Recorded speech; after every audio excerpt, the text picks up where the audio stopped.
Good morning. My name is Kumar, and I would like to welcome you all in the. Since you can just.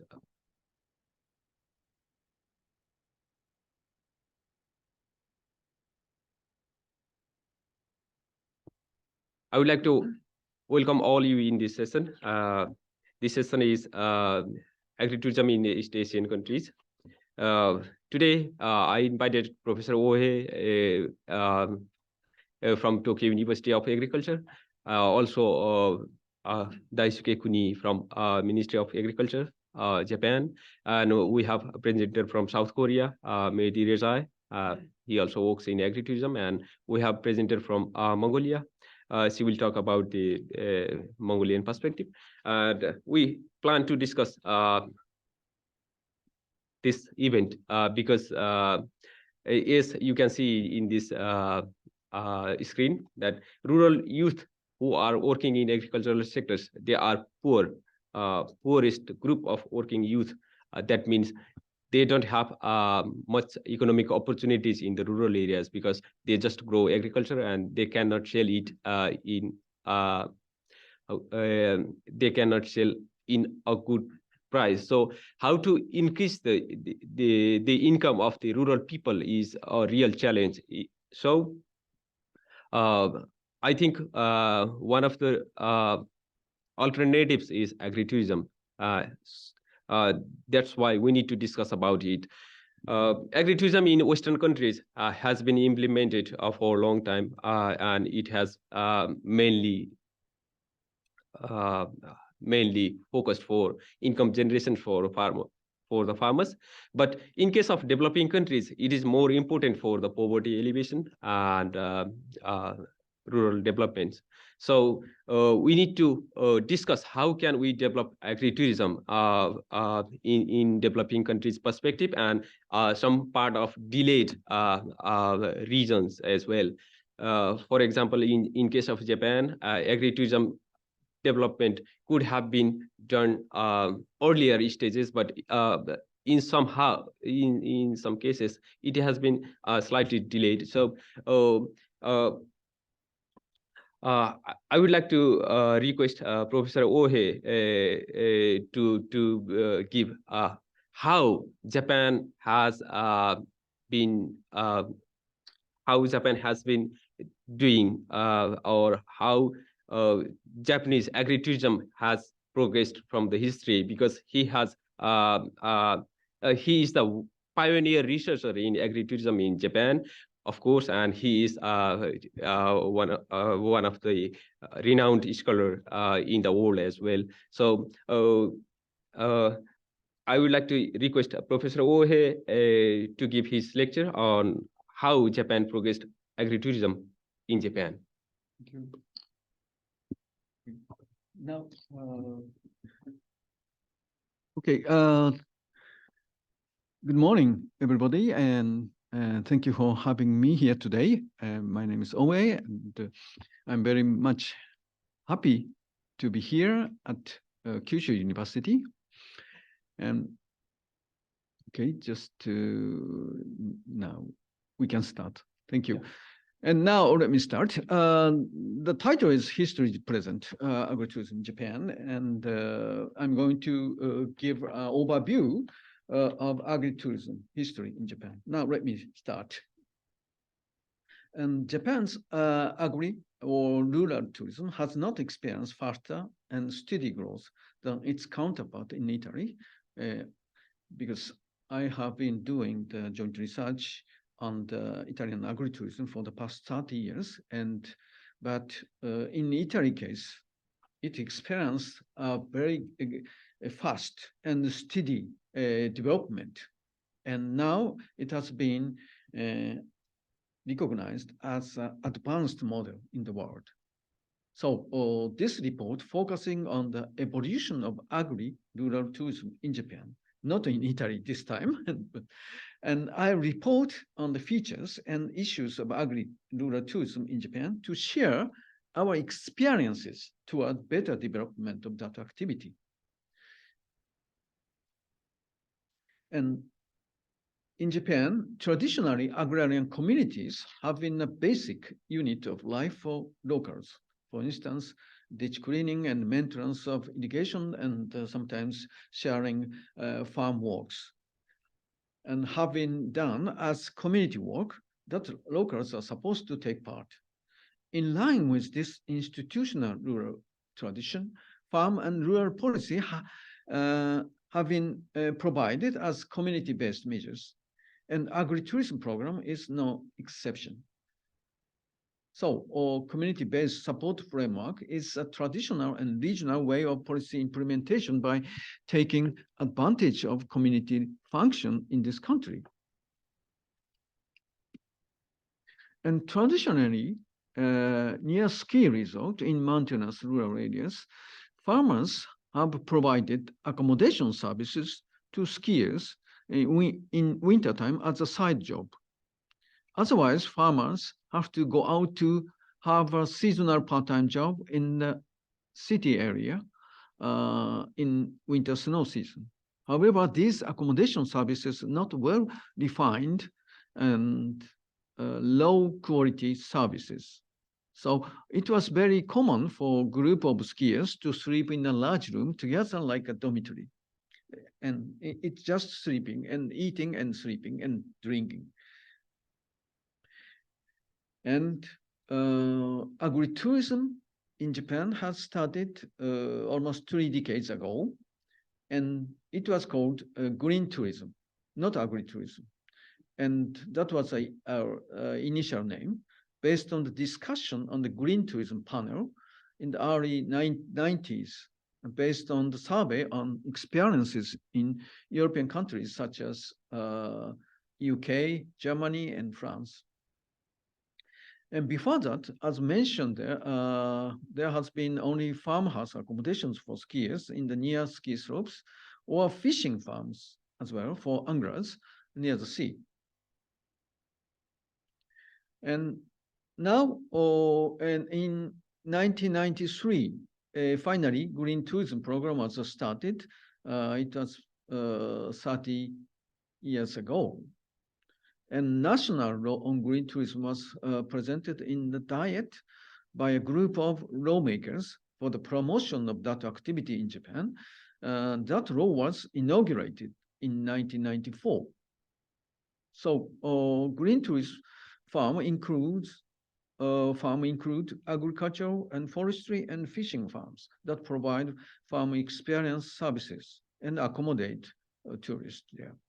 And under that law, the legislation of green tourism farms has started officially. And now I'm going to talk about main features of that activity.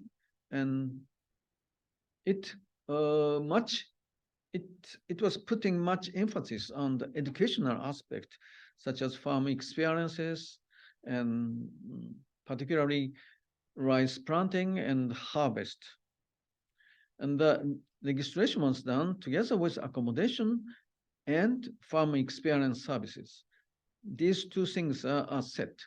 And local government promoted the registration of those farm accommodations for skiers in ski areas. However, these farm accommodations only in winter have no managerial skills in the summertime.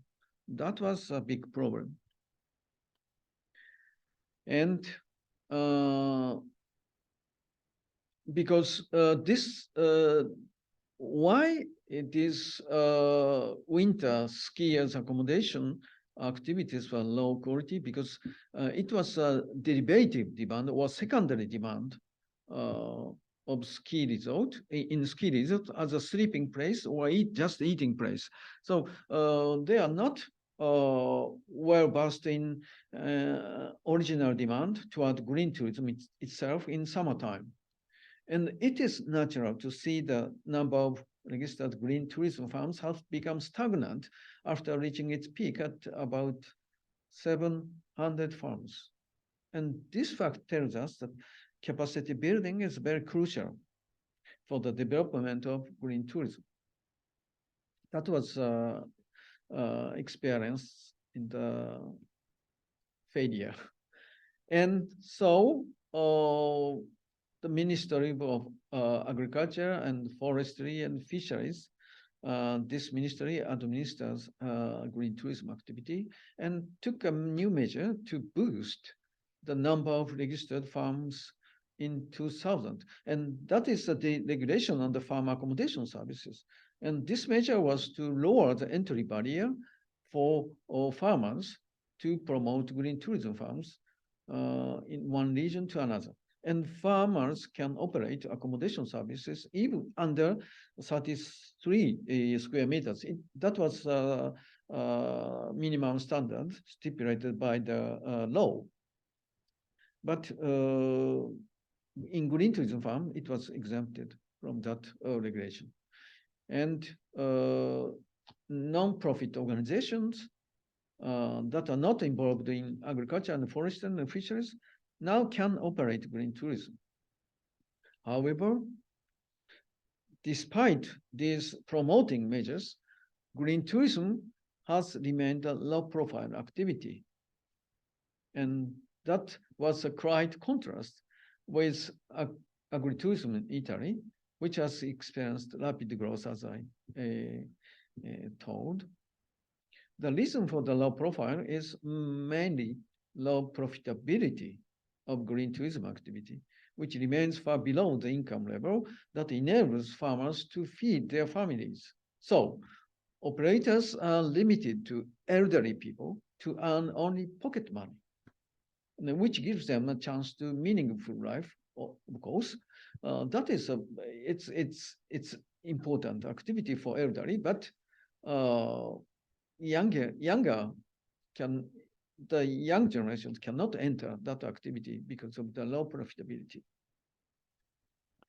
And now let me just summarize the rural tourism, green tourism problems of green tourism up to now. On the demand side, too much dependence on school trips. So that means the farmers are very busy accommodating many school kids, but low profitability. And they are not targeted at FITs, free independent travelers, or upmarket tourists. So naturally remained in the low profitability. And on the supply side, that's a problem as well. The activity is not viable enough for young generations because of the low profitability. So activities only for those elderly, as I mentioned, receive pension for pocket money, not as a full-time job for younger generation. Those reasons, green tourism remained in the lack of entrepreneurship. So its need for business management policy of rural tourism. That was my long-standing opinion. And now we look at more detail in the demand side issues because institutional constraints are very much stronger than the counterpart in European countries, because long holiday system or long vacation system we don't have in Asian countries, not only in Japan, but also other Asian countries as well. And if you look at two figures, on left side demonstrate the case of Western Europe and overnight stay demand, the green circle part is larger than the light side, which represent the case of Japan and Asian countries. So we have to rely on day trippers, but these day trippers spend much less than the overnight tourists. So naturally, our market size is much smaller than the counterpart in European countries. So due to the demand constraint. And now, because of these constraints, and try to break these constraint, and the government started a new program, which is called NOHAKU, to improve the stagnant situation of green tourism. And NOHAC is, we translated a farm stay program, farm or rural stay program. And it was started in 2017. The first stage of that program was for 3 years, and the program targeted at the designation of 500 NOHAC practicing areas up to 2020. These NOHAC areas are eligible for financial support by a Ministry of Agriculture. And the organizations in rural areas can also provide NOHAC services as well. And this is, if you look at this table, it's make it a contrast between the previous program, Green Tourism, and NOHAC program. What makes difference is that in the new program, it's oriented toward viable rural tourism business and community-based. For this purpose, community-based organizations have to have legal status. And in the previous program, there's no such obligation. And the market orientation is very clear in the new program. And in the market, so targeted market, in the previous program, it was only domestic tourists. But in the new program, we also look at domestic and tourists from abroad. These are the main differences between the two programs. And now let me talk about outline of new program. And new program gives subsidy to the community-based rural tourism activity. And mainly it's 2-year program, up to 3 million subsidy, 3 million yen subsidy to community-based rural tourism association, and tourism program development based on local resources and brushing up local tourism contents, and also aiming at establishment of business-oriented local rural tourism business program. And now but COVID-19 issues suddenly came up. So NOHAC incurred about 30% drop of the number of stays in the first year of COVID-19. This loss was, however, far lower than that of accommodation sector in general, which was devastating, as you know, not only in Japan, and this was worldwide. And the difference between the two sectors can be pointed out to 2 reasons. First reason was people prefer to go to rural areas to avoid crowded place. And the Minister of Agriculture took advantage of this preference, proposing microtourism and workation. And what was microtourism and workation? And ministry proposed 2 types of tourism, as I said, when telework was most diffused. And microtourism is a short distance trip, such as day trip or a trip within the same prefecture, or even up to probably region. And workation is a combination of work and vacation in rural areas, and supposed to be done in rural areas, of course. And this novel type of tourism certainly compensated the revenue loss of NOHAC to some extent. And now this is statistics conducted in the 2020 after the COVID issues occurred. And figure 1 showed the willingness to travel to rural areas in the urban residents. And 60% expressed their intention and willingness to visit rural areas.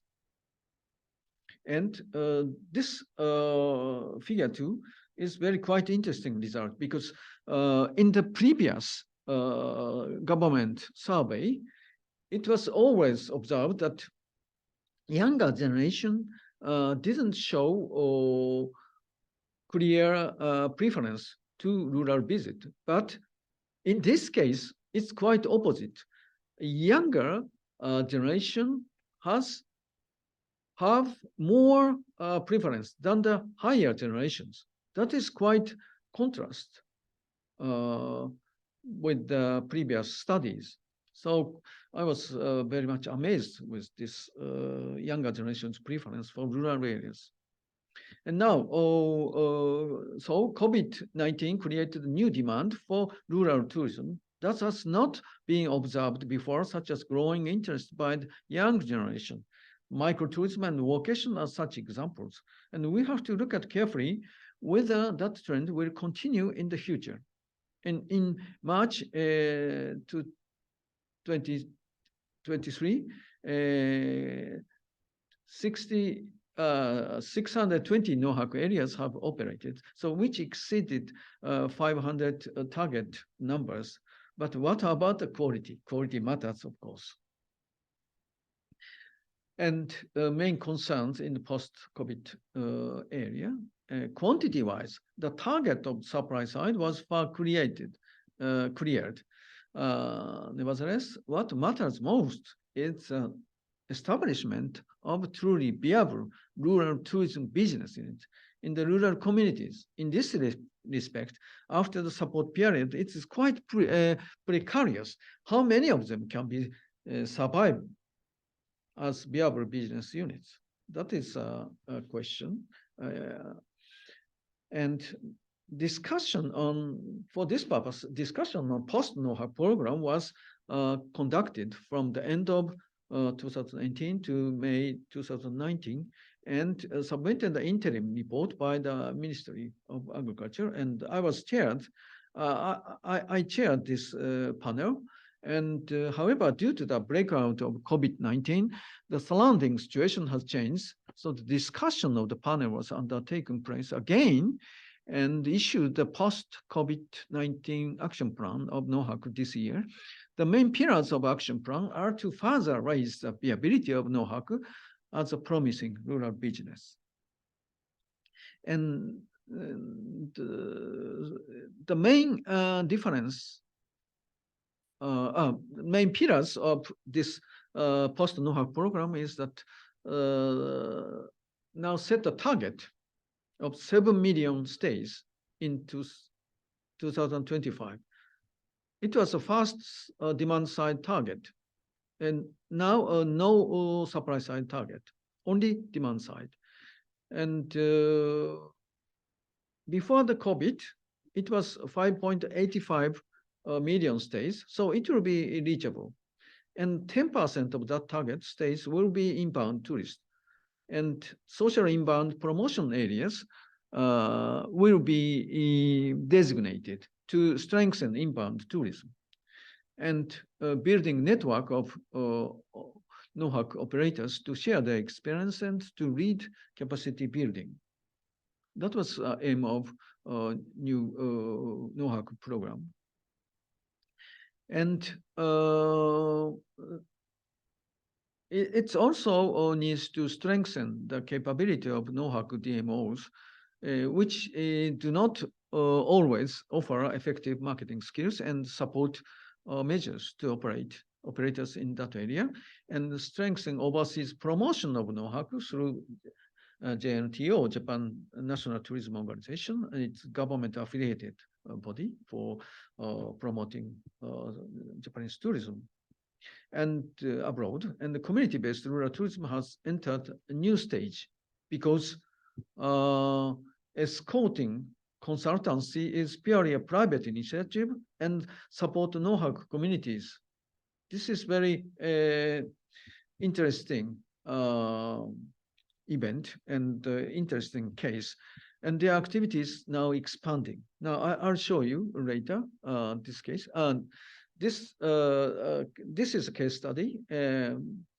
Kosuge Yamanashi case. Kosuge village is known as the village of headwater.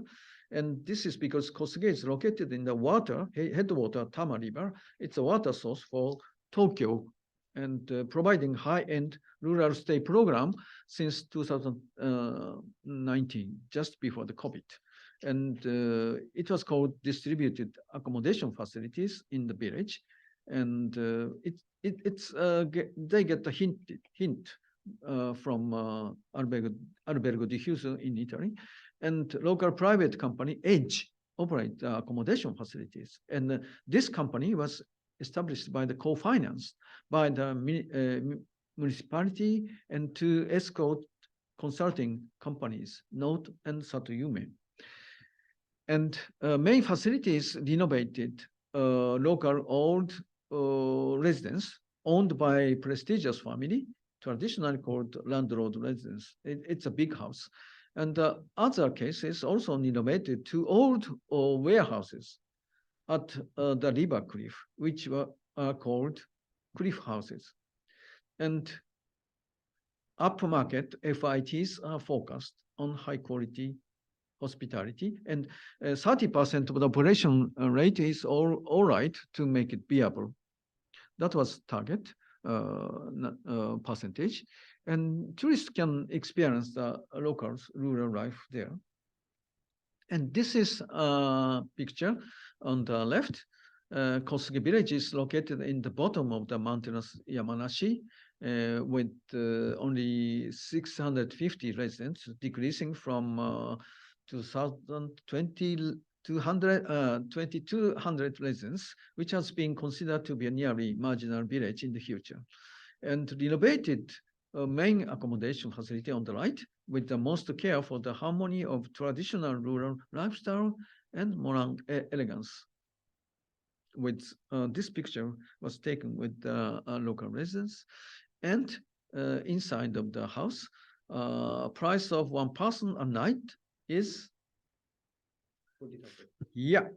40,000 yen with a half board. And to realize authentic value of rural stay, on the left, that was living room, were matched tradition and modest modernity, and simple and elegant. And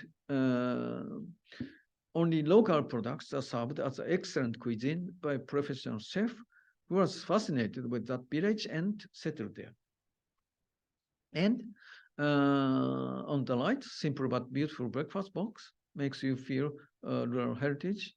And bathroom with traditional cypress bathtub, relaxing with cypress fragrance.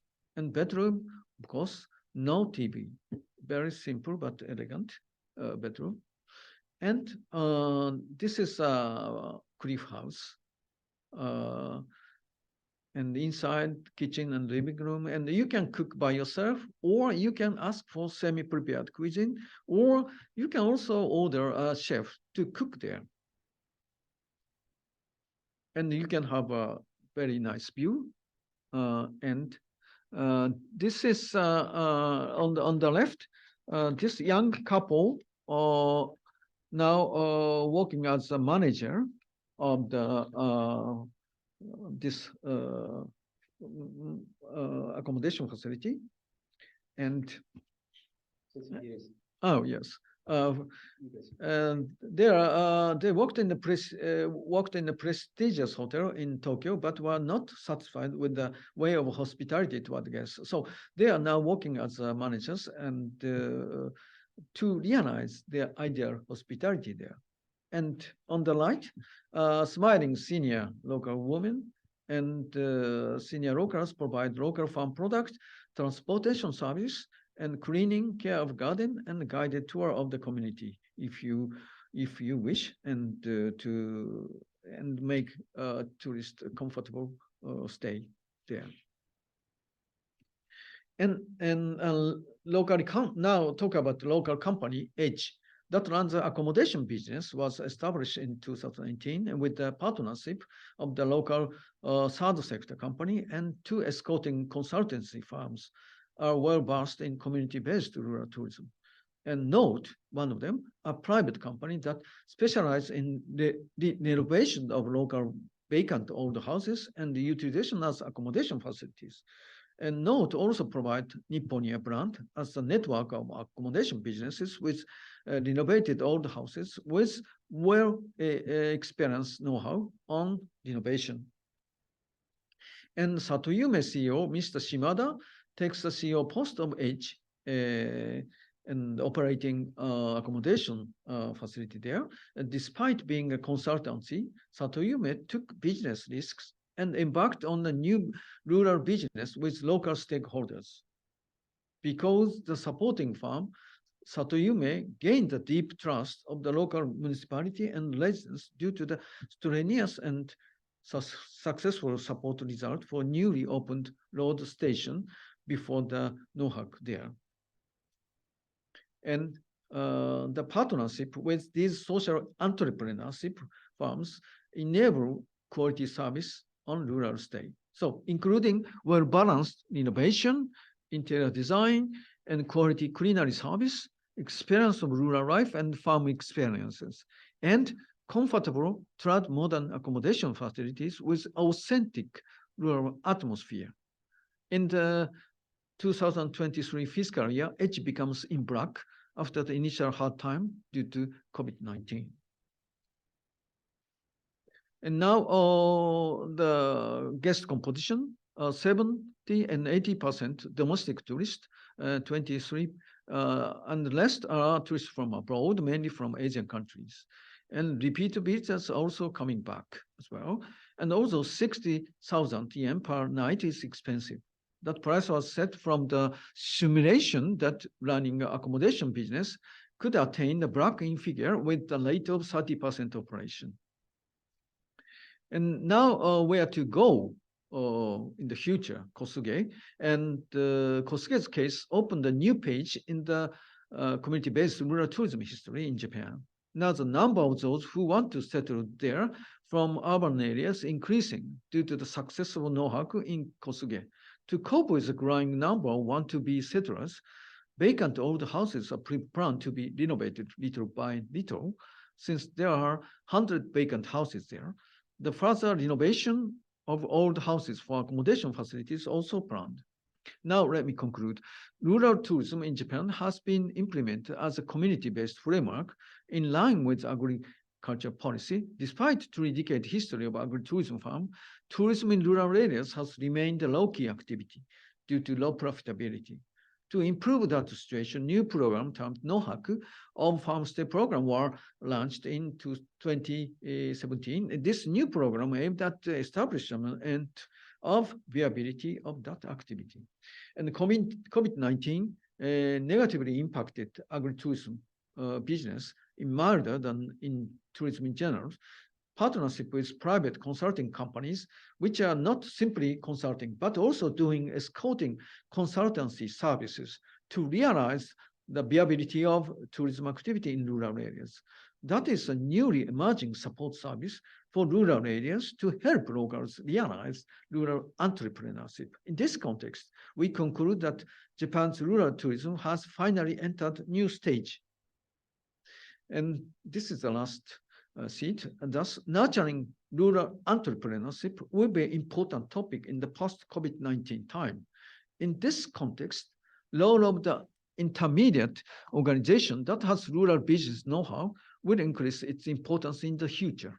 And partnership is called consulting company holding a social entrepreneurship will be an effective option in this respect. That is my conclusion. Thank you for your attention. Professor Wei, thank you. Yes. Thank you very Sorry, much. I talk a little bit too much. It's okay, no problem. You talk about the importance of social harmony, entrepreneurship, subsidies, and quality aspects. I have one concern. Oh.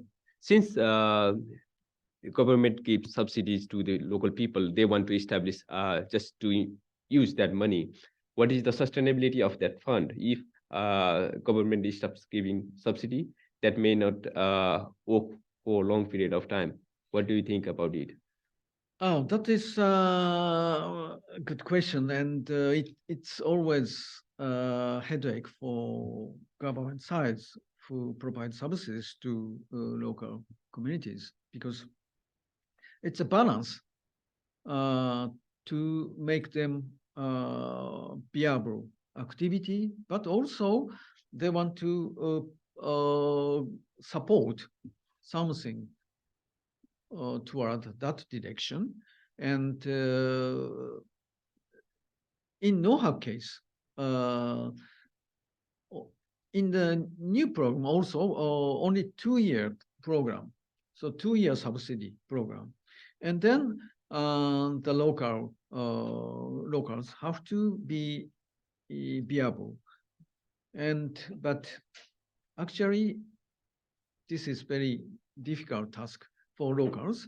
So that's why now I'd like to point out the supporting or escorting consultancy service provided by private company, but they have a mind of social entrepreneurship. So this kind of partnership will be very much effective, as I told in case of Kosuge. And now this kind of way of development will be more diffused, I expect. Okay. That is my conclusion. Okay, thank you, Professor. If you have any questions, please write them down in the chat box. Yes. And Professor Abohe will answer, and I will pick the questions in later sessions as well.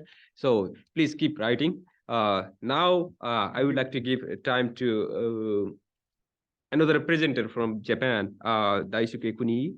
He works in the Ministry of Agriculture, and he is going to talk about how regional initiatives has been done in Japanese agritourism. Please, the virtual stage is yours. Good morning, everyone. Can you hear me? Yes, sure. Yes, okay. Thank you for introducing me, Dr. Kuma. And thank you very much for the opportunity to present here today. But unfortunately, I'm not feel well, so I will give my presentation online. I'm very sorry about it. So let me share my slide.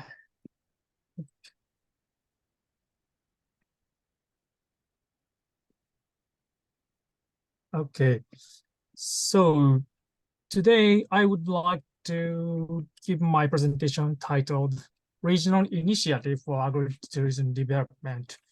But I think Professor Oe, he mentioned about the regional initiative for agritourism development already. And it's a very good example for the regional initiative in Kosuge region. But yeah, I tried to introduce my experience in some kind of example, introducing a reference of Arbego Diffuso. So first, I will introduce the background of this presentation, and then I will introduce the challenges of agritourism in Japan and Arbego Diffuso as a hint to solve them. And Arbego Diffuso, Professor Oe already mentioned about it, is an initiative that utilizes the vacant houses scattered throughout the community, as a hotel rooms. I will introduce it in this presentation. And after that, I would like to discuss how regional efforts can contribute to the sustainable development of agritourism by thinking up the challenges in Japan with reference to Arbego Diffuso. So the disparity between rural and urban areas has become a big problem worldwide. And there are growing expectations for rural tourism as a means of increasing farmers' income, especially to mountainous and rural areas. You can see the right picture, where conditions are disadvantageous. For example, European countries are providing various types of support for agritourism as a measure to increase farmers' income in disadvantaged areas. Many studies have already mentioned about the contribution of agritourism to improving farmers' income and revitalizing rural areas.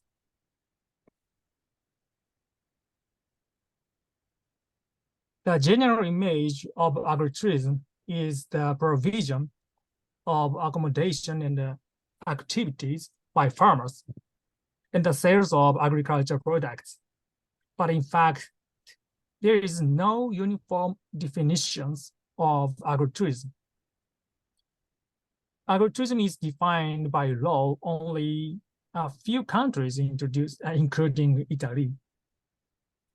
In contrast to the image of agritourism as an individual farmer's activity, agritourism in Japan, so it's already mentioned about by Professor Oe, which called countryside stay. I called countryside stay, but yeah, it's actually called nohaku. It's based on the regional revitalization and is perceived as a collaborative effort among various local stakeholders, not limited to farmers alone. The Ministry of Agriculture, Forestry and Fisheries defines it, the countryside stay nohaku, as a form of travel in which tourists stay in farm, mountainous, and fisheries villages, where they can enjoy meals and experience using rich local resources during their stay there. The main feature of this definition is that it aims to create a system that the country where a community welcome tourists. It is a point that differ from the general definition of agritourism to the nohaku.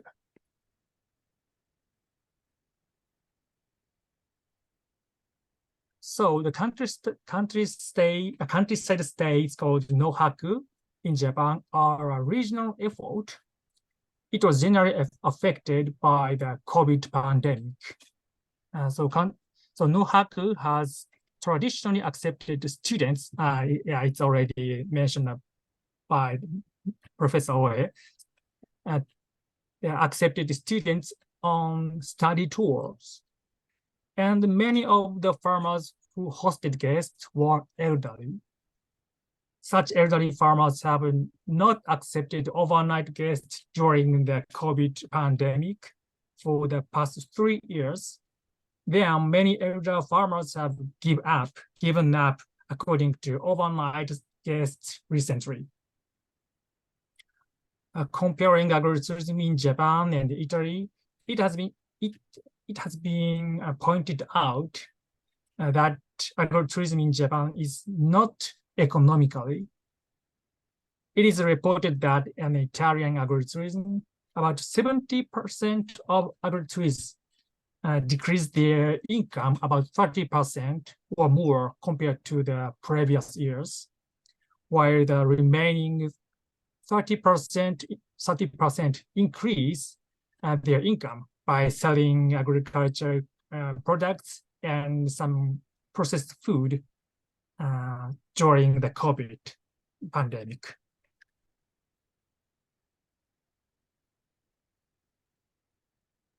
So there is a big difference in that agritourism in individual initiative, while nohaku in Japan are a regional initiative.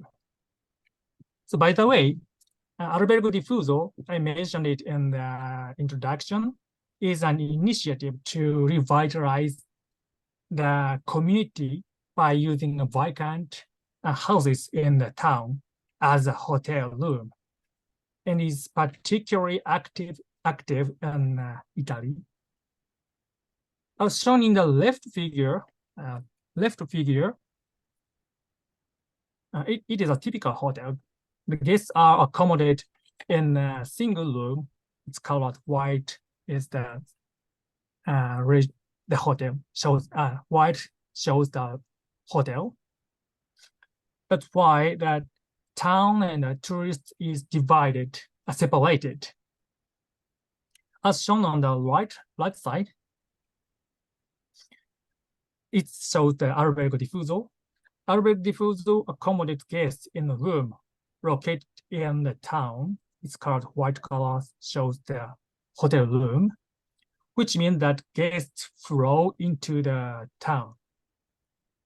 The characteristics of Albergo Diffuso have been reported created new jobs in the region and revitalize the community and strengthen the local community. Then it is considered to be a very useful reference for community-based NOHAC in Japan. Then in this presentation, I would like to talk to you such a research question. Do the effort to welcome tourists as a regional contribute to the development of agritourism? In order to consider this question, first, I will summarize the characteristics and the challenges of NOHAC in Japan. Then I would like to introduce the characteristics of Albergo Diffuso. And finally, I will introduce the challenges in introducing Albergo Diffuso and the challenges that have begun to be conducted in rural area with Albergo Diffuso as a reference in Japan.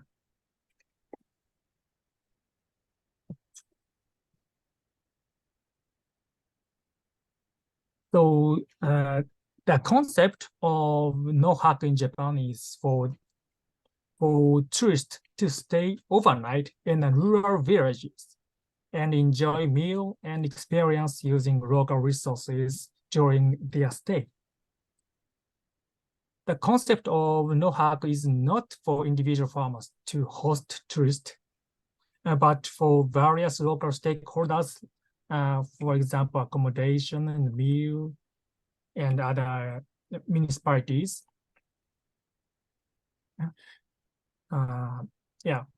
So, and they established the regional council as shown in the figure. The central organization, left side here, they play a key role in the council coordinate the various stakeholders. For example, I will show you some the example about NOHAC in the Hitoyoshi-Kuma region in Kyushu, Kumamoto Prefecture in the Kyushu region. The Himawari-tei, and that is a agritourism and restaurant in this region, play a central role as a tourism promotion organization.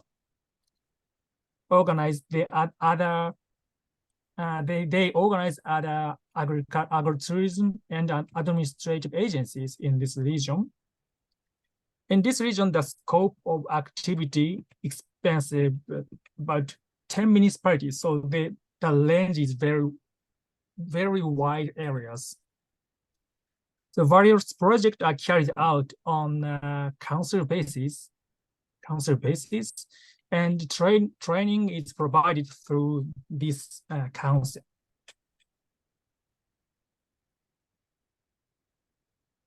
So this slide already mentioned Professor Wei, but yeah, following challenges of the NOHAC have been pointed out. First, it's very important point. As mentioned earlier, they have not been commercialized, and there's no benefit to the region as a whole region.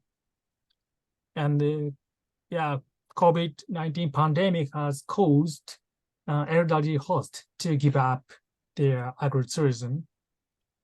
And improving visitor satisfaction is a very important point.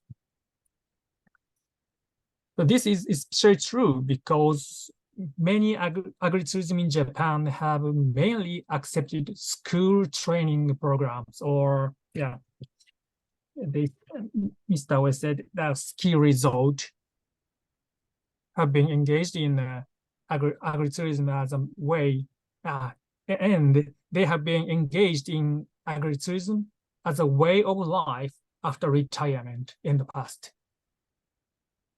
Thus, economic efficiency has not been prioritized.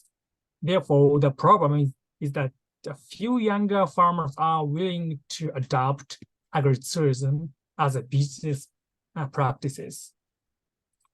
In order to promote agritourism in Japan in the future, it will important to make it a business while making a local effort. So let's look at albergo diffuso, which is in the business of welcome tourists as a community. Albergo diffuso is an initiative organizing in Italy that utilizes the vacant houses scattered throughout the community as a hotel rooms. Not as an initiative building or rooms, but as a single hotel for entire community.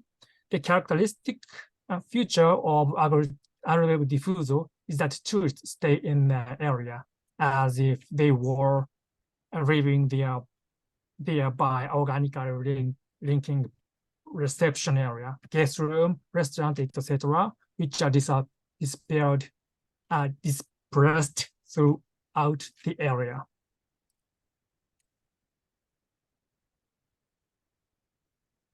And generally speaking, an albergo diffuso is certified by Albergo Diffuso Association. In order to certify as an albergo diffuso association, the list is very important to satisfy by the albergo diffuso association. Right now, in particular, it is characterized by the fact that providing services equivalent to those hotel, that each room is dispersed, that is the scope of effort generally less than 20 meters, 200 meters.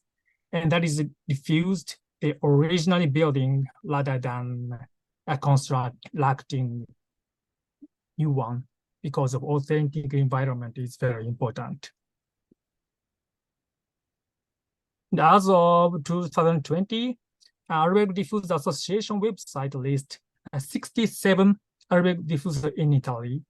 And after COVID, the number of registration further increased as of October 2022, albergo diffuso certified 76 right now.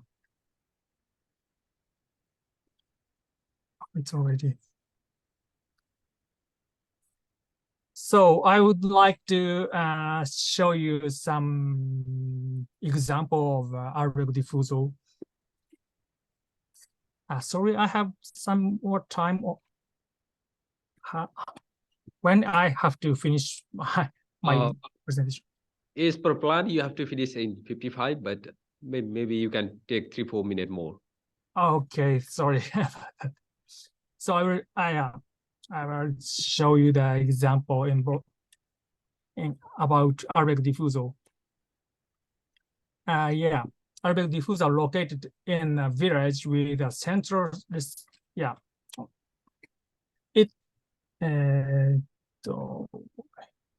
skip this slide. But I will show you the example of Borgo Montemaggiore and Marche area, for example. There is 23 rooms in 6 houses in this area, and 90% of the guests are Italians, and 20% of guests are repeat customers. And the important thing is the employee are all employees are local residents. And next one is living.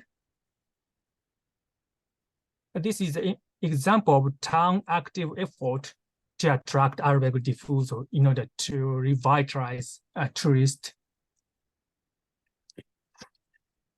Here is the main reception, and there is some guest room in this area.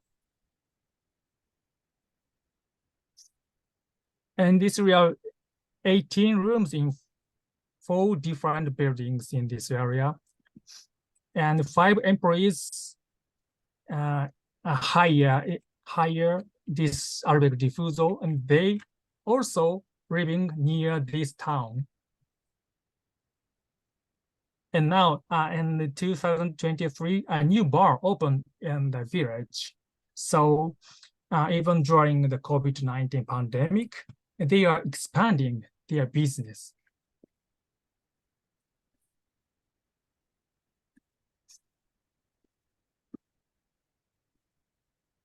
And yeah, this table shows the briefly summarize the characteristics of agritourism, albergo diffuso, and no-haku. Refer to the business type, management, connecting with agriculture, engagement with local community, and range of location. So agritourism is the one of the agricultural activity in the European, and the management is the individual farmer. On the other hand, the no-haku is a corporation, some stakeholders, and management by the regional council. It's a very big difference between the agritourism and no-haku. And the range of location, range of location of agritourism is a point. So because of the individual activity, but the no-haku is the community level. So the wide range of activity. That's why the regional initiative is very important.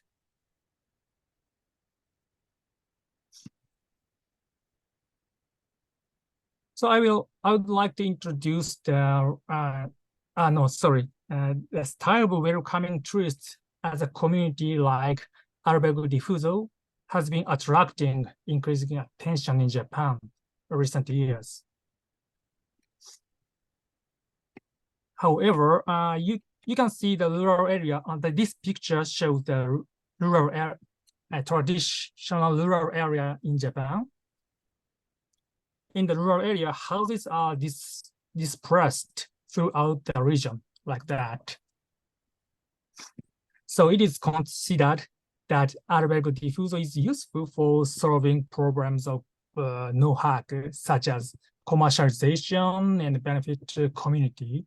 However, in rural areas of Japan, housing is very spread. So we have to solve this problem.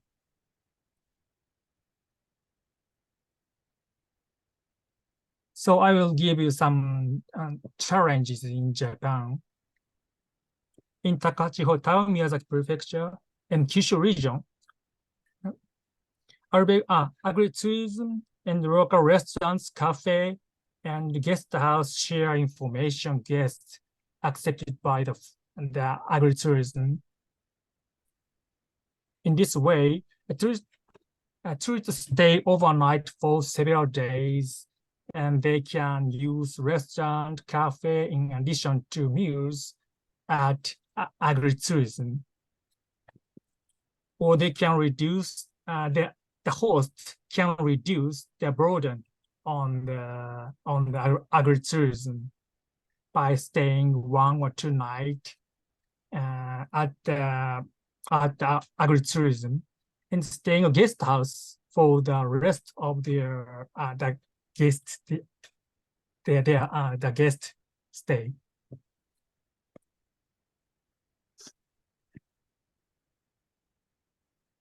And next is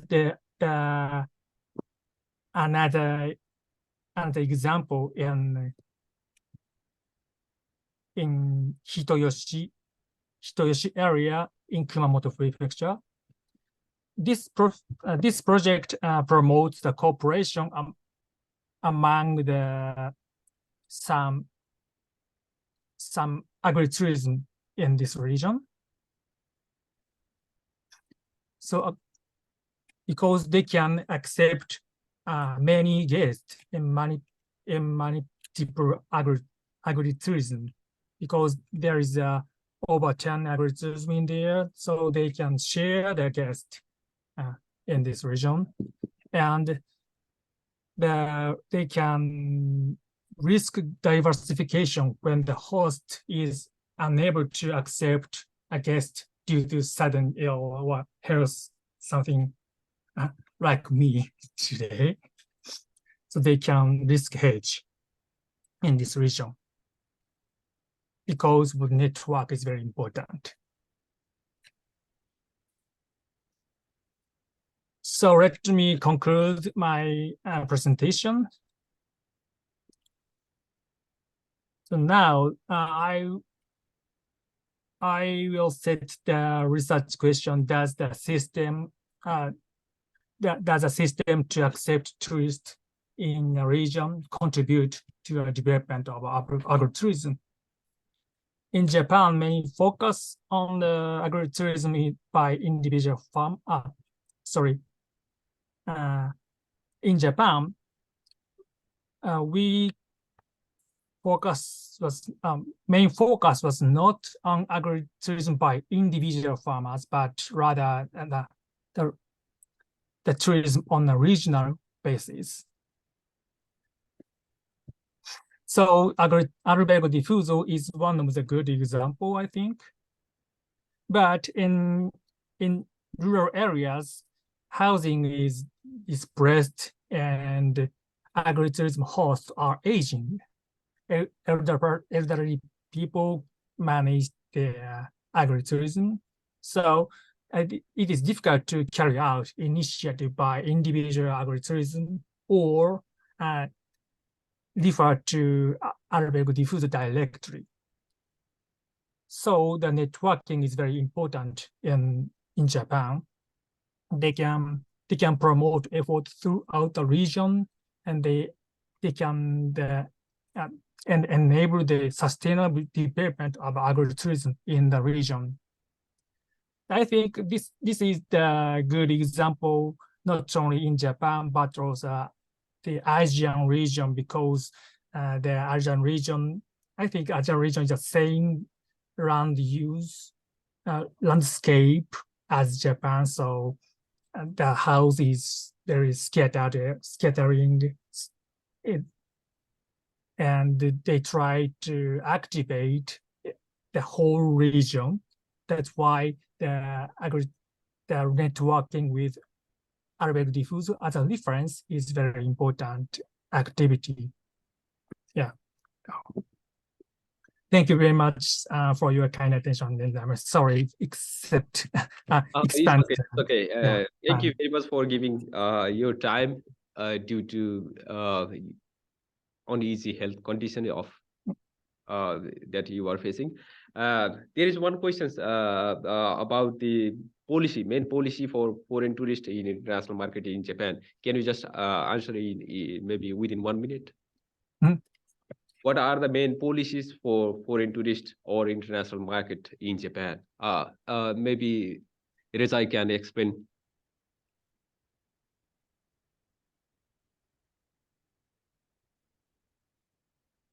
Are you talking about the agritourism Yes, or general market? Yeah, I'm talking about general market and for international tourists in Japan, for the agritourism. So, for example, many in the East Asian country, for example, like a Philippines, now they are famous for agritourism and they have a big market.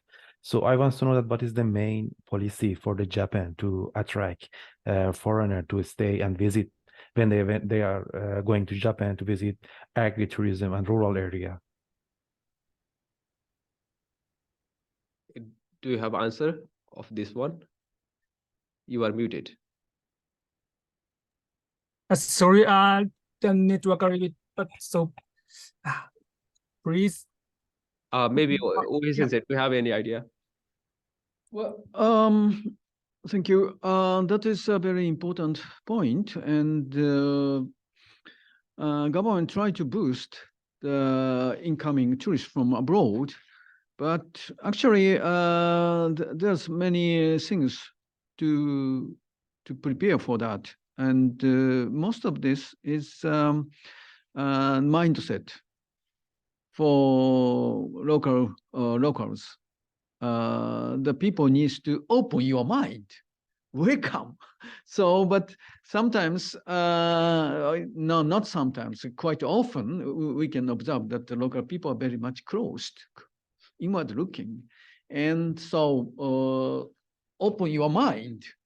That is first thing we have to challenge.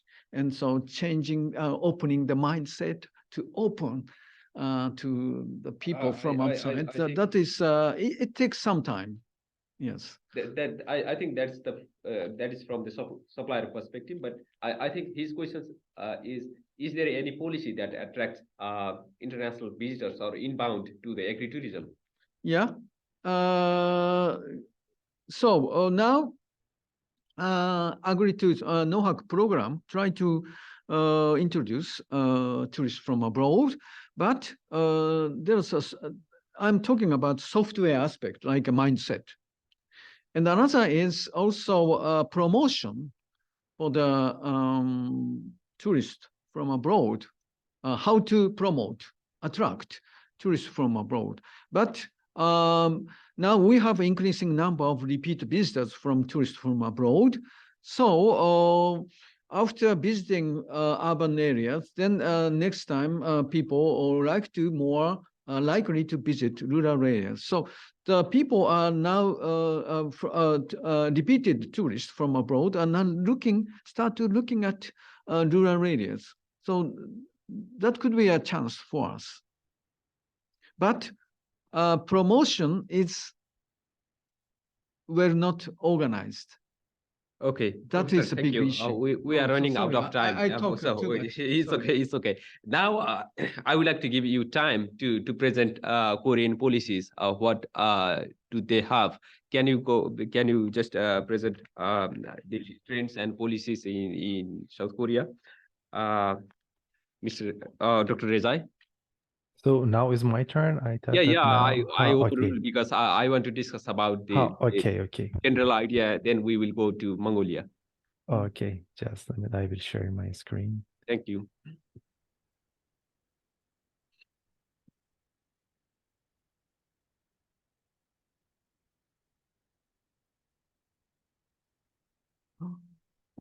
Dr. Rezai is working in Konkuk University, South Korea. Maybe it's yours. Okay, thank you all. Thank you for inviting me to talking in this session. Now we are going to talk about the agritourism policy and trend in South Korea.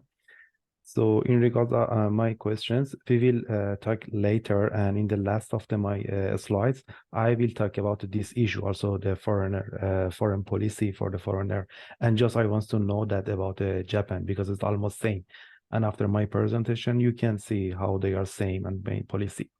First, we are going to talk about Korean populations living in the urban rural area and the balance between those of them, because it's really important when we are going to talk about the rural development.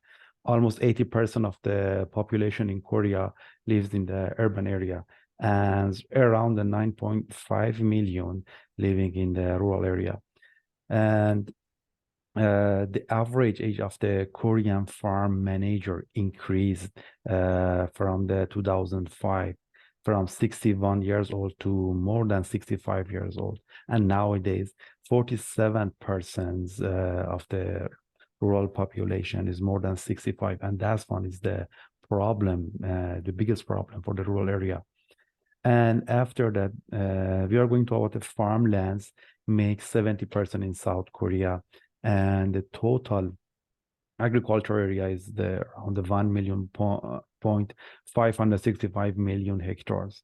The main agricultural product in Korea is the paddy field, and is make up more than 50%, and is the really crucial for the Korean government as a main policy for agricultural product. Another things, Korea started to grow and develop after 1960s, and this development, it was really fast. And most of the major and future for South Korea development was in the economic based on the focus on innovation and technology. These fast changes lead to gap between industrial development and agricultural development and rural development.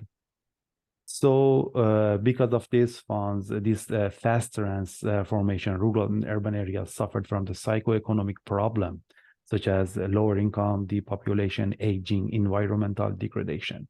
So that's one make many problems. So they have to do something. Before going to talk about the main policy, in Korea, in the main policy and most of the literature, agritourism known as a rural tourism or rural then village. Here in the picture, you can see the definition of agritourism in Korea. So whenever we are talking about the rural tourism, rural then village means agritourism. Here we can see that we have a three main stage for the agritourism in South Korea. They have a three main policy. First, it started from the 1984 to 2000. Second, 2002, and last one since 2014. For the main first stage, we call rural tourism resource development, and after that, rural tourism village development, and then 6 industrialization policy. For the first one, the government wants to visit to stay on the rural farms and enjoy various rural and farm activities. So because of that one, they introduce rural tourism resources development. They start to support farm tour as a part of the non-farm income generation policy. Based on that one, farm tours appear as a new concept and act in Korea and is referred to facilities equipped with the farm experience center, accommodation, restaurant, resort, and resting area for the visitors. After that, the government provide many support program to farmers to improve and sustain their income, such as indirect cash payment and aids the regulation on land use. So that's those support help rural urban area to establish their program. So through this program, around 491 tours established in Korea. Actually, there was 2 main points to stop this policy. First, since 1997, government gradually reduced the support of this fund because the abuse city residents to the protection law. Many city residents went to rural area.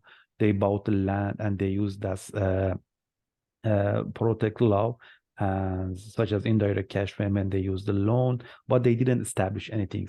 And actually, they didn't consider them as a rural residents.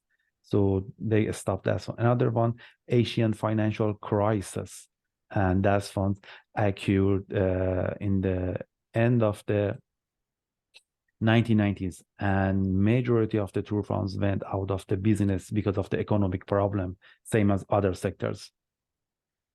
The next one, the Korean government has made effort to introduce and improve rural tourism policy with the rural tourism village development project. Through this fund, government conducted a public contest to select a village with the exceptional resources for a tourism or a leader who can take an initiative of the rural tourism and support the fund to the relevant village. This method of the rural policy was based on the cooperation and community-based business. So the target of those project was to develop 36,300 rural villages in Korea, but they established around 1,900 rural tourism project. And at the same time, the government's Ministry of the Agriculture push the local government to support the other same program. Based on that, some local government provides several laws in order to support rural tourism projects such as agritourism and food festival based on their regional culture and heritage. Now, when we are talking about the Korean policy, just they consider the local market, not international market. So when we say that regional culture or heritage based on the state density, they have a different culture, different food, and different mindset. So just they focus on the regional culture and heritage to attract tourists. And based on this one, until 2014, 700 village established beside the previous number. The government started to support farm stay in the village by utilizing their house. This law was established in the 1994, and under this law, residents in agriculture and fishing village have been allowed to operate the B&B business on this scale, and allowed to provide their breakfast without official approval as a restaurant. And according to this law, around 27,000 farms stay operated in Korea by 2014. The biggest challenges of this program were relying on the government support. And that's one is the main challenges for Korea. And still they have these challenges, relying on the government support. Actually, in the beginning, many rural tourism projects work well with government support. But over time, when the government stopped supporting them, local residents' involvement significantly decreased because they had to run their own. And without government support, they couldn't. And after that, governments has started to combine rural tourism with the sixth industrialization policy. And through that fund, try to make an industrial rural tourism business to sustain rural development. Those plans develop rural area through innovation activity while their natural environment is well perceived. So the industrialization of the rural tourism aimed to create an environment where rural tourism companies can survive in the market competition on their own and not relying on the government support. The government provide the form of management that added value by incorporation experiential tourism for farmer through agritourism as a key factor of rural tourism and development. Farmers uncover local resources and enabling the creation of the clean, small scale and safe agricultural products. Farmer process and sell their product directly, including through their own sell outlets and packing solution. So they provide some law to help farmer to provide this one in their market. Actually, the aim has been to support and improve rural tourism and change the traditional pattern of rural tourism by connecting tourism infrastructure in village and farms. In general, government's programs are currently focused on enhancing rural tourism by introducing new elements such as the slow life. Especially, they want to motivate city dwellers to change their lifestyle and attract them going to the rural area and stay there and be the more relaxed. And also local food, heritage, and another important things targeting the young generation because of the age population and aging in rural area. Here we can see some example of the new trend of the policy and innovation in Korea nowadays. They are working, especially after COVID-19. They start to establish the rural healing village, and this one for this one, 32 candidates across the country selected, and now 11 rural healing village started to work, and they choose based on the facilities suitable for summer vacation and well connected to healing services. The rural village is a place were using various resources such as rural tradition, history, culture, and food. As another example of the innovation and targeting young generation, now government working closely with the university, especially with the university have the department for the tourism and agriculture, and they called that one as the first rural tourism idea. And through that funds, this program designed to provide an opportunity for young people in their 20 to 30 to become interested in various economic activity in rural area, such as agritourism. And they want to involve them with the rural agriculture and rural people, because they are educated, they have enough motivation to work, and also they want to fill out the gap for the unemployment for the young generation also. Another thing is the farm coffee. Actually, farm coffee is really famous in Korea and based on the national market. So based on that one, they're getting attention as a crucial contribution to revolve the rural tourism. They achieve this by adopting local agricultural product to consumer preference. And this program was designed to generate farm income by selling unique dessert and using local agricultural product to prospective entrepreneur. And here now you can see the latest trend of the agritourism in Korea. Nowadays, around 2,000 agritourism farms working and established in Korea, but many of them working as a seasonal farm because of the many conditions like weather conditions, as harvesting, especially during this winter time, most of them not working. But during the summer, as autumn, they are working. So as you can see here, farm stay, farm coffee, fruit packing, animal farm is the kind of the famous trend as agritourism in Korea. Another thing, when we are going to talk about agritourism in Korea, when we are talking with the Korean as a customer, they consider agritourism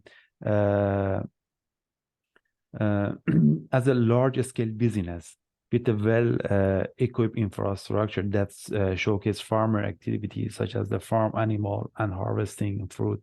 When you are talking with the people, if have you ever been visit the agritourism, they said that yes, yeah, but their meaning is different with the official meaning of agritourism. And what is the disadvantage of this one? First, most of them are located, those big business located in the countryside, but they are isolated from the traditional rural farmland. Here you can see some picture of the big scale of the agritourism as a large scale in Korea. But you cannot any cooperation with the small and local farmers in Korea.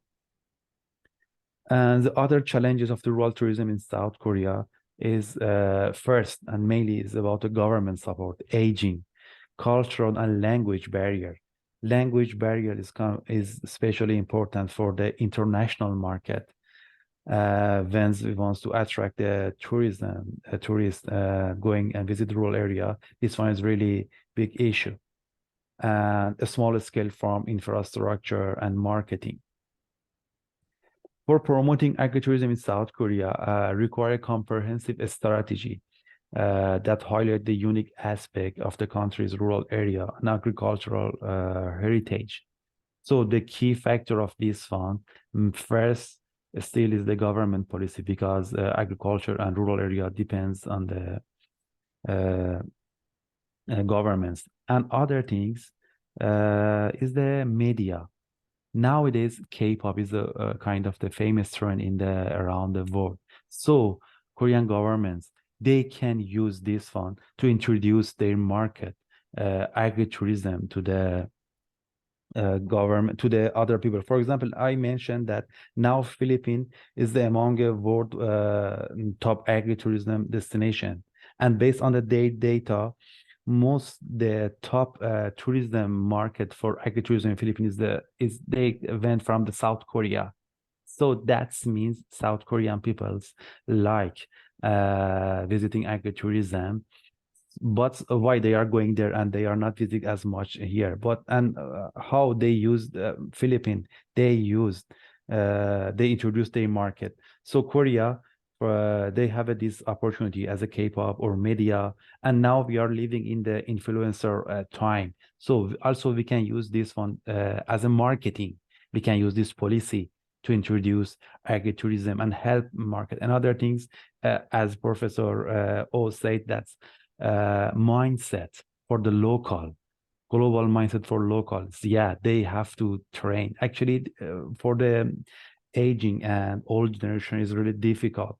But for with some policy from the government and sending the young generation, especially those studying in the tourism area, they can help local to accept the foreigner as open this big market for agritourism. Another thing is partnership and collaboration with the farmers, local farmers, and the local business. And food and cooking exhibition, collaboration with local, as I mentioned that. And thank you for your attention. Dr. Reza, thank you. Thank you for your nice presentation. And I also believe that language and influencer, these are the two key factors that we should overcome to attract international visitors to the agritourism in domestic agritourism. If you have any questions, you can ask in the chat box. I want to ask one question related to quality management in agritourism. Is there any policy that deals with the quality or that controls the quality in agritourism in Korean perspective? Yes, actually, they have some rule and law for the establishing agritourism. They have some measuring for staying in the, for example, farm stay, providing food and breakfast, but it is not well organized. Just because of the local smell, and for especially for the farmer in the local area, government they don't have a strict, they are not strict. So that's one is the another challenges, because they are not well organized and not enough infrastructure for visitors. So when government is not strict about this rule, so people when they are going to visit the agritourism for the first time and second time, they will not come back again, because of the lack of infrastructure. And not, for example, when tourists going to the agritourism farm, they need some things for making them happier, as making connection and feel free, beside experience the rural life. For example, for me, in my case, I work in the rural area with the Korean as a foreigner. But when I went in the farm and worked with them, so I saw it. When you are going there, is not well established because of the lack of the beside this infrastructure training program. Also, they need this one.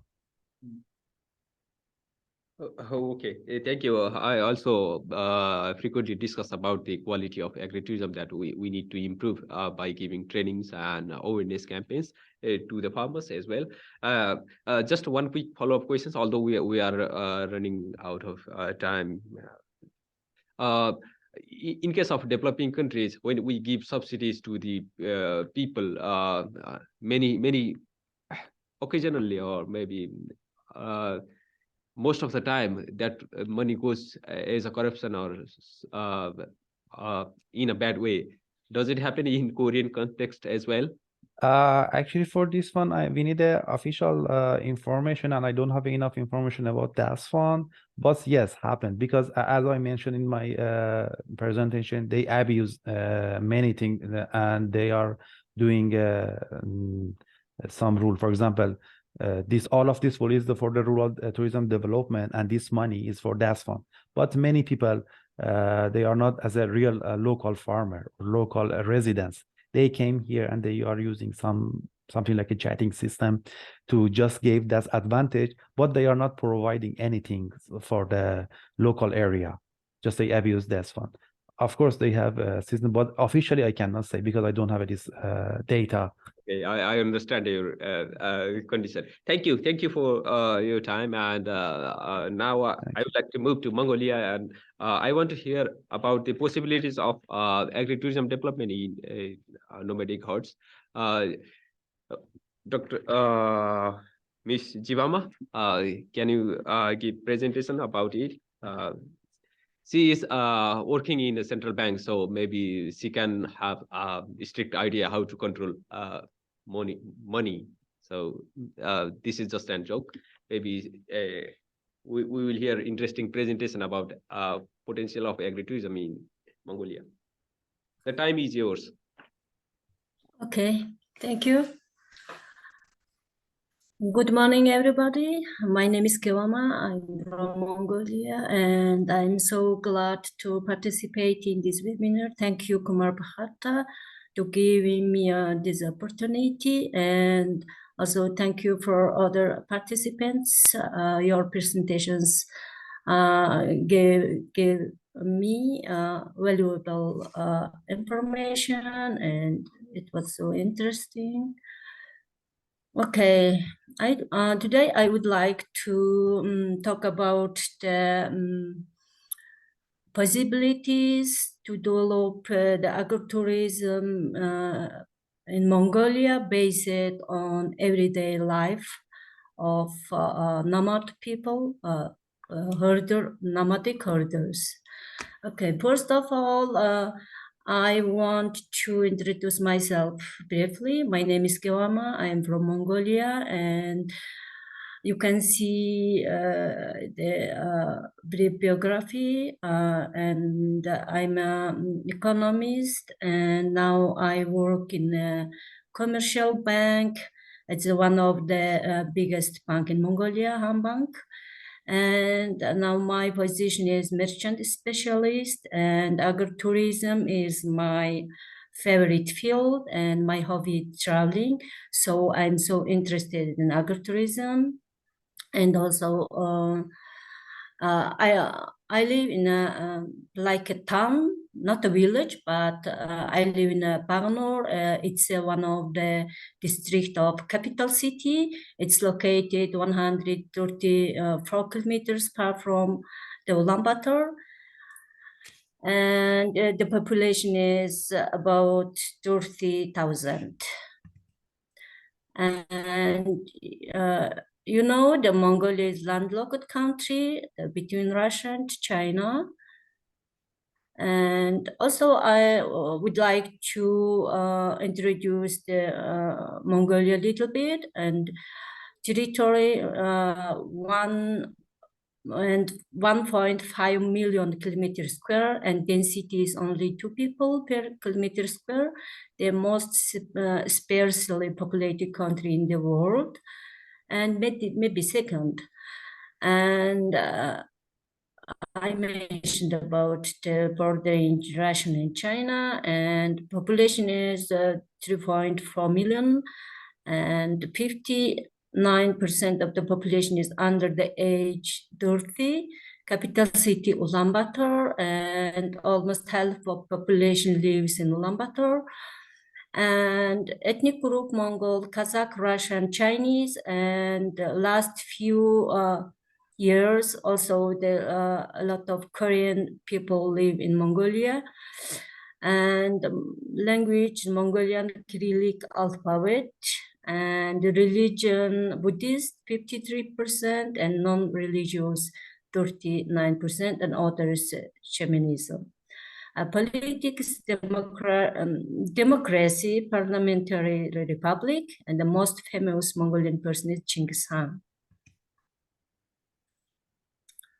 Okay, also I would like to introduce little about the tourism. The development of tourism is mentioned as the third of the economic priorities, and it is defined as developing tourism with national characteristics and improving competitiveness in the international tourism market. And economic development based on the three fields in Mongolia. The first one is food agriculture, it's light industry. And my second one is mining, it's heavy industry. And the third one is trade, tourism, infrastructure. The tourism sector developed to the extent of 7.2% of GDP. It's in 2019. The long-term policy document Vision 2050 provides for the development of regional tourism products and services based on geographical features, nature, history, cultural heritage, and nomadism. As of 2019, Mongolia was ranked 93rd out of 140 countries in the world tourism industry. Competitiveness index complied by the World Economic Forum indicates that Mongolia's competitiveness is still weak. Therefore, it's believed that the development of agritourism based on nomadic culture, which is the basis of sustainable tourism in Mongolia. Mongolia considers its country's nomadic husbandry and history and culture as important resources, and in addition to developing tourism based on them, the policy concept includes the creation of sustainable tourism development that's environmentally friendly and based on public participation. Okay, I really want to talk about the Mongolian nomads because the Mongolian nomads is, in my opinion, it's very unique in the world. So I talk about the Mongolian nomads first. Tens of thousands of years ago, humans began as nomads. Mongolia is one of the few countries that retains its nomads culture and heritage for future generations. For Mongolians, nomadism means that the herdsman worships the benefit of his livestock and lives following the rhythm of his livestock. You can see the picture on this screen. This is the real life in the countryside in Mongolia. As nomadic herders looks like this. Mongolian gear, it's so unique in the world also. Nowadays, the Mongolian gear is very popular, especially in European countries. The European people interested in Mongolian gear, and so some people exported Mongolian gear to the European countries. And the most important thing in the nomad's life is Mongolian accommodation, it's dwelling. It's easy to build and detachable, a large interior space, and warm in the winter, cool in the summer.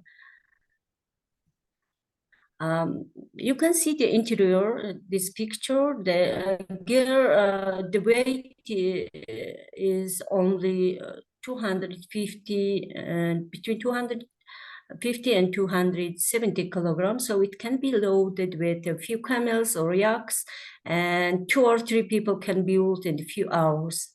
The pelt walls can exchange air 500 times per hour. This dwelling is suitable for use in all 4 seasons of the year. It is the most common accommodation that is significant cultural heritage of Mongolia and was registered as UNESCO heritage in 2013. Okay, you can see these pictures. It's how to build, how to detachable, and you can see all of the pieces of this gear. And the camel,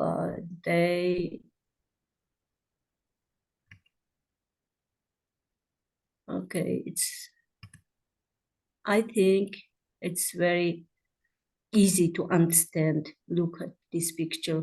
Also, the moving process in the countryside, I will talk about it later. And sometimes camels, sometimes with yak and horses also they use. This one is the family who lives in the desert.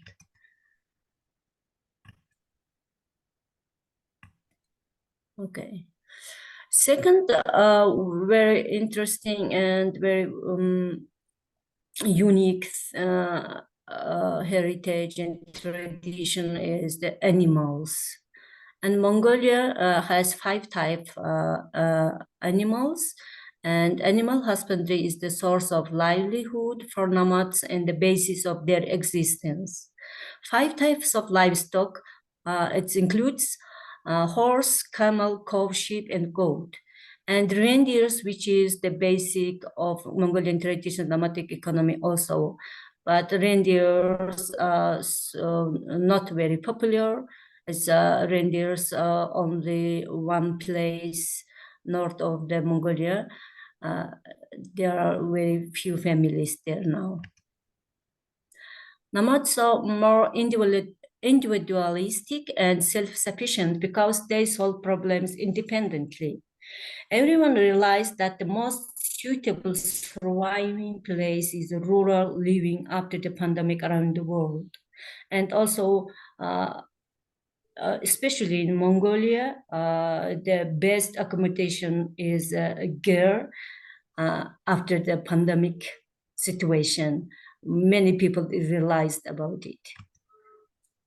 As the world evolves and develops, human influence and natural increases and natural resources decrease and the climate is changing, the impacts of climate change are high in the lives of nomads.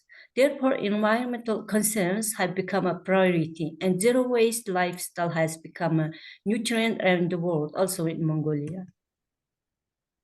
The minimalist lifestyle is not just a popular concept nowadays. Mongolian nomadic herders have traditionally lived a classic minimalist life without waste. That makes a nomad's life unique are the things they don't have. Because they don't have any electronic things like a refrigerator and television, TV, and also other big, huge size of furnitures. As nature has already prepared all the things that people need, not wanting more is the principle of nomadic lifestyle. You can see these pictures. This is the migration process after packaging all the gear and all their stuffs, and they clean the place that they were live, and always clean this place. And next year they move back, and they can't find the place because naturally it's refreshing and growing grasses, and they can't find the exact place.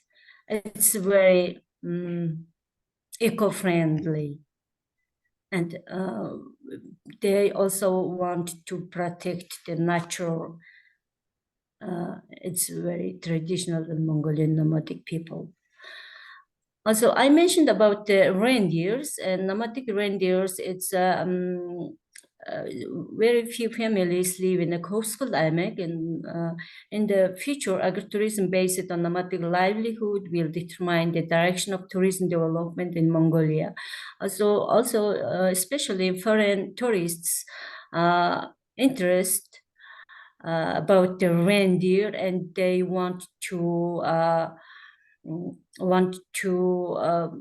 see the reindeers and how the reindeer herd their families live, and the reindeers attracts always foreign tourists. And now I talk about agritourism Mongolia. There is a way for the development of agritourism in Mongolia based on the livelihood of herders to create new chances to observe and participate in their daily activities and give tourists the chance to live a day as a nomadic people. Especially, I think at first we should introduce about the agritourism and how to visit the countryside, how to participate in the everyday life of herders' everyday life for domestic tourists, because the young generations don't know how do they their food processing, how do the herders live, and most of them, especially who lives in a capital city, they don't realize the five kind of animals. Also, they don't know how to care of them, and they don't have any idea. Also, most of them never stay near. They live in an apartment, and so how do people make a fire and kind of things they don't know. So agritourism, developing agritourism based on nomadic everyday life is so important issue, especially for young generations. So it would be good first for domestic tourists, of course. Later on, for foreign tourists also, it's so attractive tourism activities. You can see the Mongolian nomads milking the five type of animals. This picture shows the cow milking and also the yak milking, and horse milking, mare milking, and sheep and goat also milk, and camel milking. So it would be so interesting for foreign tourists milking the camel and milking the horse and goat milking. Some activities such as goat combing and sheep shearing and horse training, also it's the everyday activity in the countryside. You can see these pictures, how do they shearing the sheep and goat. Mongolian cashmere is so very warm and very famous in the world. Also, Mongolia export the cashmere to foreign countries. And horse training, the winter time, and camel training also. Some places use the yak, and they ride the yak and training the yak. You can see these pictures. And migration process is so interesting. So I wanted to show you some part of the migration process. It depends the landscape. Some places it shows use the cattle, and this place is like steppe place. Who lives the steppe? They use the kind of this. And if herders live in the mountain places, they use the yak like this, very high mountains, they use yak. And if they live in the desert, in the coffee, they use the camel for the moving process. Now, traditional methods of dairy processing organic food. And this, they make in egg. It's a kind of alcohol, but not very strong. And they make it from horse milk. It's this one also, the arrow, it's curd. Maybe in English it's curd. Yes. And there's a butter and the cheese. It's traditional way they make a cheese like this, Mongolian traditional cheese. And some special events of nomads, it's only once a year, or not every day. It's once a year, or once sometime, usually in the summertime and winter time.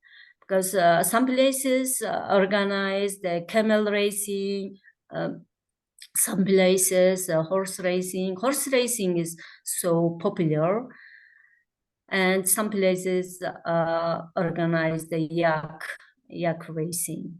You can see these kind of pictures, and also they wearing the traditional clothes also this ceremony. And summarizing, the Mongolian nomads believe that this trio should be inseparable. The first one, love and protect the earth like a mother.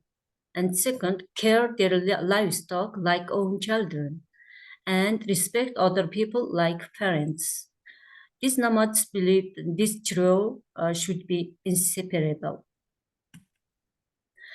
And if agritourism is a very new aspect in Mongolia, it's not developed. And if we develop the agritourism, benefits of developing agritourism, you can see here for Mongolia, it's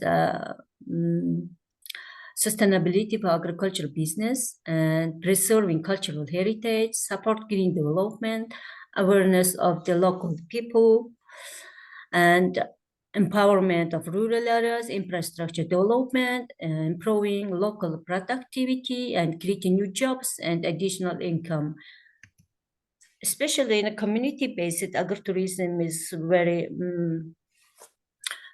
effective for Mongolian tourism development. And one of the very unique and thing is, if tourists go to the countryside and visit nomadic family, they can participate everyday life. They can get the experience like horse riding a horse and milking the cows or horse or some other animals and take care of them, and also how to make dairy products, and also how to make a fire, or how to collect the dumping and for fire.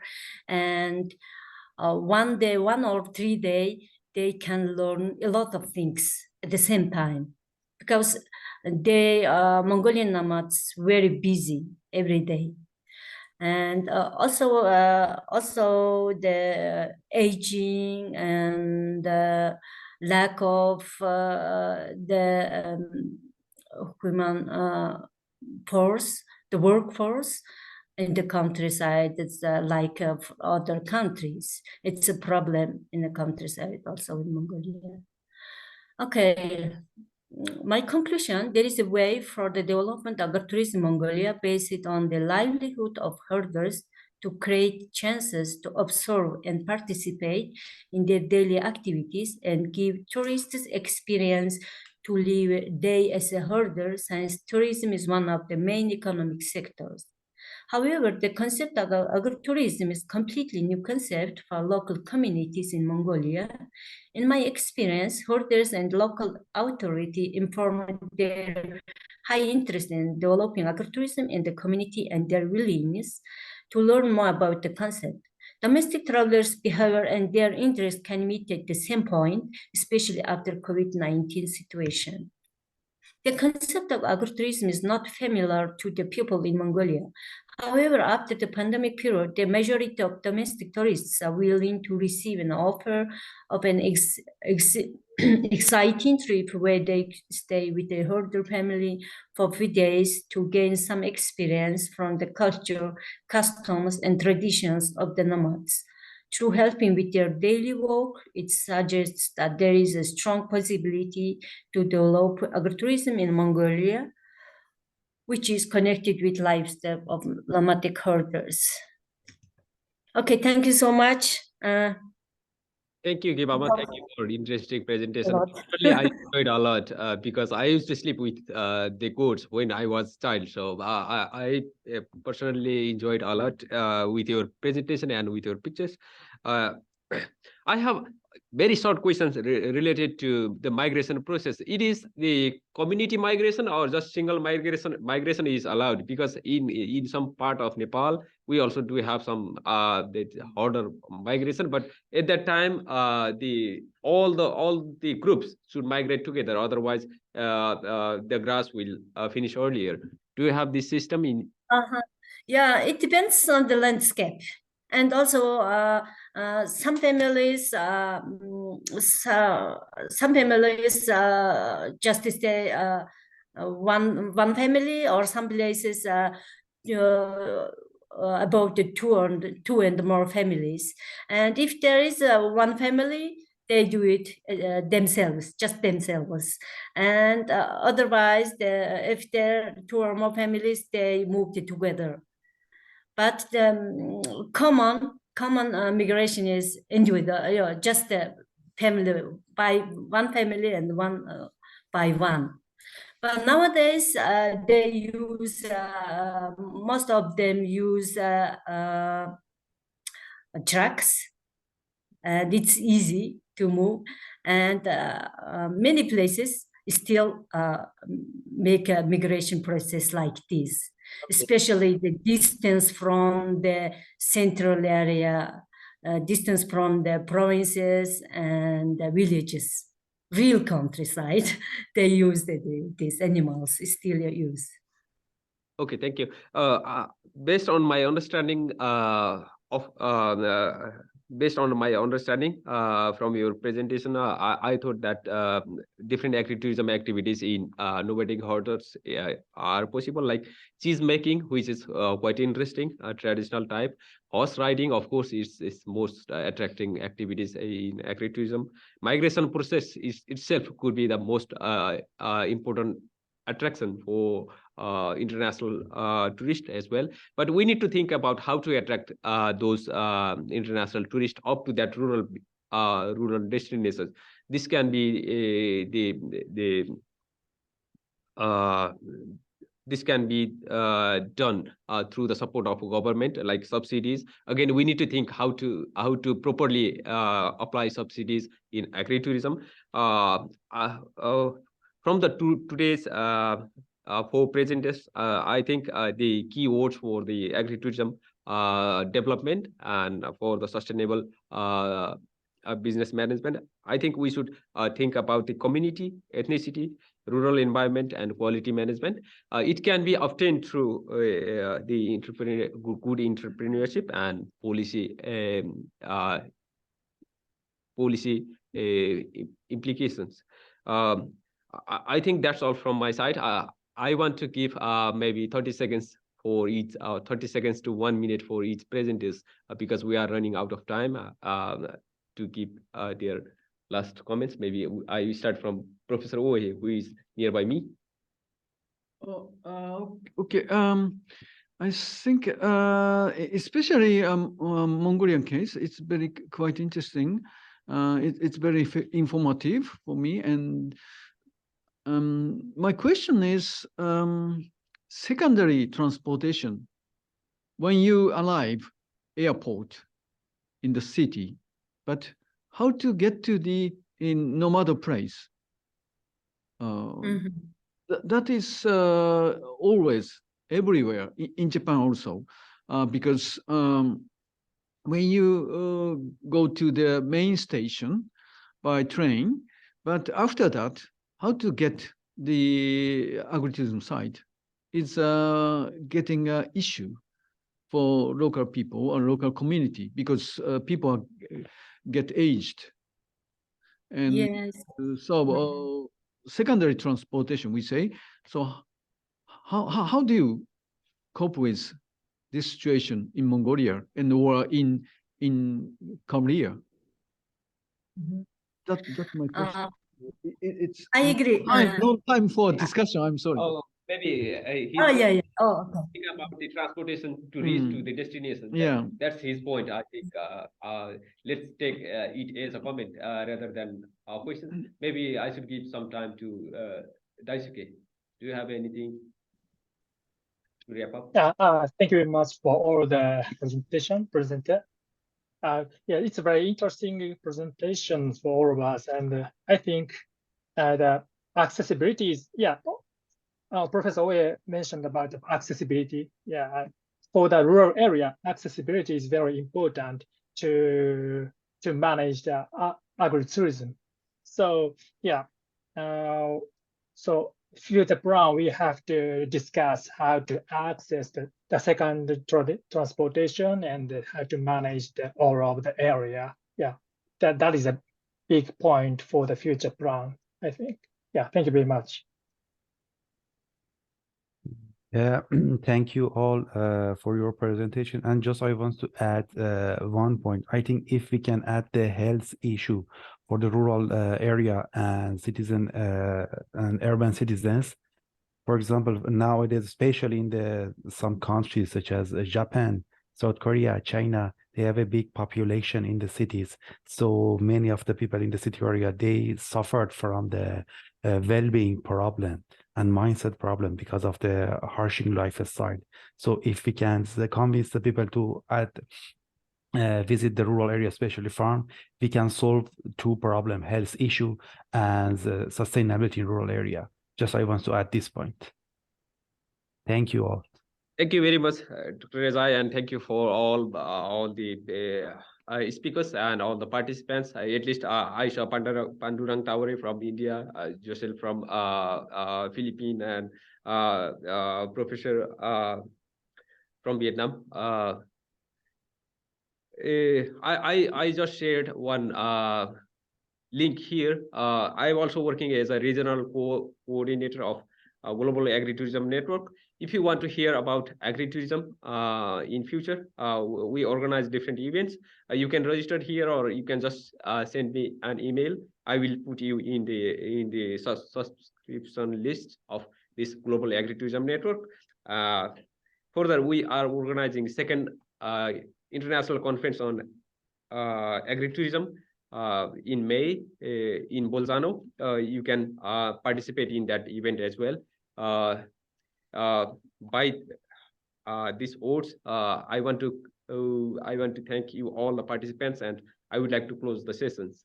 Thank you very much for your participation. Thank you. Okay, thank you so much. Thank you for everybody. Bye bye.